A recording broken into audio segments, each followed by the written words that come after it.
A young boy observes a riot in a factory. The workers are tired of being patient and want to talk to the owner of the factory, but guards with batons beat them mercilessly and do not let them go anywhere. The voice of the head of the factory comes out of the loudspeakers. He invites only one person to join him and asks the others to disperse. In the evening, the child talks to the father about rights, about standing up for them, even though the other children's parents are happy with what they have. The father says that we must always fight, otherwise we are not human beings. In the morning, Sankaka wakes up to conversations in the house. The mother says that the father is gone to get his friends at the factory because they never came back after yesterday's riot. The mother suggests that her son go to the home of the missing workers and check on their families, but suddenly the woman guesses that this is a setup and that the families have been paid for this lie. Sankaka's mother runs to the factory to warn her husband about the trap, but she twists her leg and does not make it at all, so the boy decides to run on his own, but does not make it and his father is killed in front of him. Someone discreetly stabs him in the back and he dies in the mud. Sankaka sees this, runs to his corpse and mourns his loss, but his anger at the injustice has given rise to something special in him. He started shooting lightning bolts, though involuntarily. He flew into a pole, and when they tried to examine him, they themselves flew away from his lightning. A year went by, and the kid hears from his mother that she will be back the day after tomorrow because their money ran out. They had to sell the house and move into this unremarkable apartment. Sankaka can't find his place without his mother, and in the evening he is disturbed by the sounds outside, because the nature outside the window is terribly stormy. Lightning is striking everywhere, and he hears some scary noises. The boy is starving, and time is ticking away. Now his neighbor has brought him some food. Where is his mother? The boy eats the crumbs he scattered in the street during his anger. He looks at his house and leaves. Sankaka doesn't know where to go yet, but he goes. The guy runs down the street away from the crowd, soon caught up with him.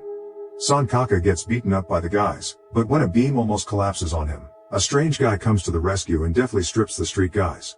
Sankaka wakes up in a room with his savior. He asks why he was chased and the boy tells him that he was trying to protect a girl on the street, a tramp just like him. Agung says he is now in trouble for interfering in their showdown and protecting the boy.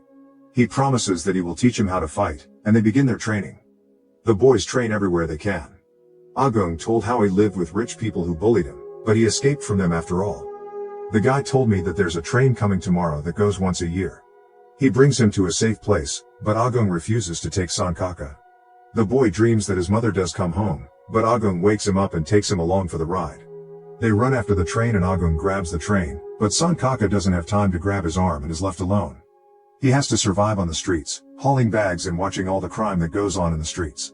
One day he is chased by a mob of guys who still want to get even with him and is rescued by a kind family who wants to take him in, but Sankaka sees all the chaos going on in the streets and runs away from the car. So the years go by, and Sankaka grows up on the streets. He works in a factory. The guy has become calm, but is still afraid of lightning. Sankaka goes to his room and almost passes out from lightning. Meanwhile, at a social gathering, the men discuss the fate of Penkor, a man who had a very difficult childhood.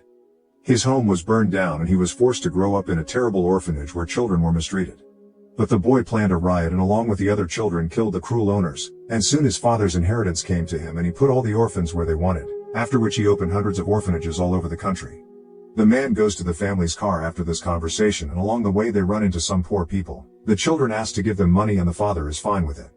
They arrive home as a family, but the man keeps looking around as if something is threatening them. He walks the family home and goes to look around himself. Nobody seems to be there, but a man with a fire in his hand appears behind him and puts him to sleep with just a word.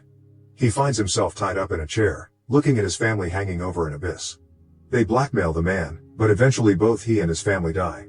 Sankaka has another scary dream about his apartment, but he is awakened by a knock in the next room. He hears men harassing someone, threatening them. Sankaka helps his acquaintances escape, and he goes home himself. He hears the knocking in the next room again. It is the bullies pestering the poor woman to pay them money. Sankaka intervenes and scatters them, but then they grab their knives, not even realizing that it won't help them. A guy saves a woman and a child from unnecessary violence. At night, an armed mob rushes to his work. There are so many of them that Sankaka has to run away and fight back. He escapes to the roof, but they break down the door and pounce on him nonstop, beating him constantly with bats.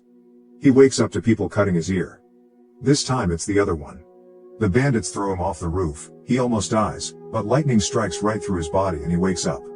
He was so afraid of it for a reason. It is his destiny. He wakes up at home to a knock on the door. A woman has brought him a child named Teddy to babysit Sankaka.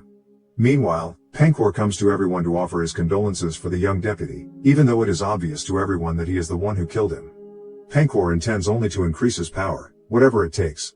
Meanwhile, the men discreetly plant the reagent capsules in the bags. Sankaka talks to Teddy to find out who he is and who his mother is. The boy says that the woman is not his mother, she is his sister Vulan.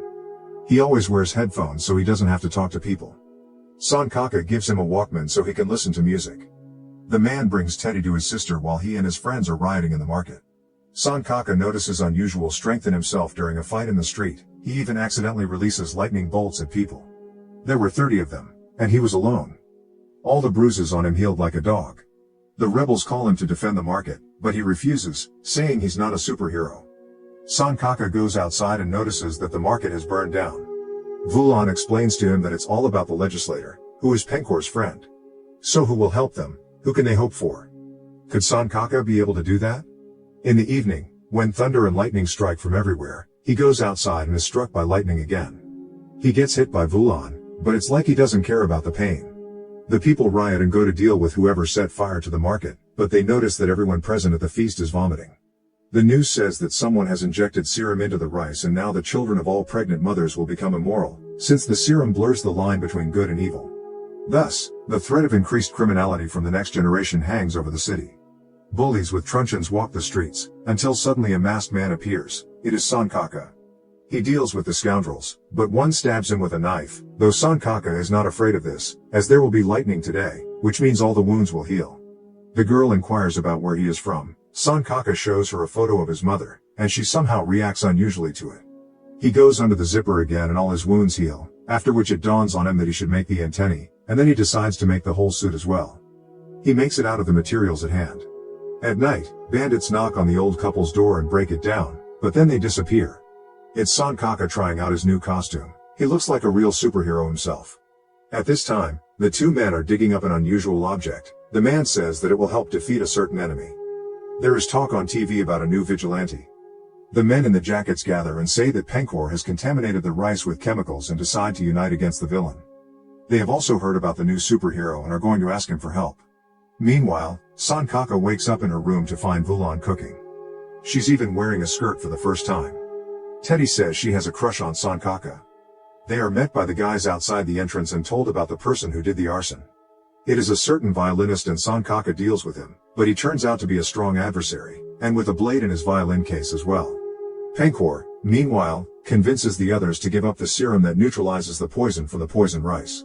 The beaten violinist is brought to Pancor, who has been outing this musician since he was a child. He is angry at the new hero who did this to him and orders all the orphans to be united. All the orphans get a call from Father and they leave all their business to begin creating havoc. Dead people show up everywhere and they are all officials, or just people undesirable to Pancor. Meanwhile, two government officials are attacked right in the car, but the guards are so strong that the guys don't have time to do anything to them. Suddenly, a martial arts master with a mask on the back of his head appears out of nowhere and takes out the guards in a matter of moments. Afterwards, he goes to the official, but Sankaka gets in his way and saves the official. He throws the martial arts master away and the latter gets angry, but backs off. It turns out that Sankaka has thousands of orphans all over the world, and they are all dangerous killers. Sankaka looks at the fighter's mask and notices a familiar symbol. It is the one who set fire to the market. The hero gives new hope to the people. He is filled with determination and already goes out on his own to fight back against the bullies. Officials, meanwhile, are at a loss. So what to do with the serums? Even if a cure does exist, there may not be enough. All the officials come to the same conclusion. The new drug must be legalized, because everyone fears for the immorality of the next generations. When Sankaka goes home and talks to Teddy, Vulan meets him and tells him that she worked in the southeast at the hospital and knew his mother. She did come home after Sankaka ran away and looked all over for him, but never found him. She was treated by Vulan, but she didn't want to die at home. The guy sits down on the couch from shock.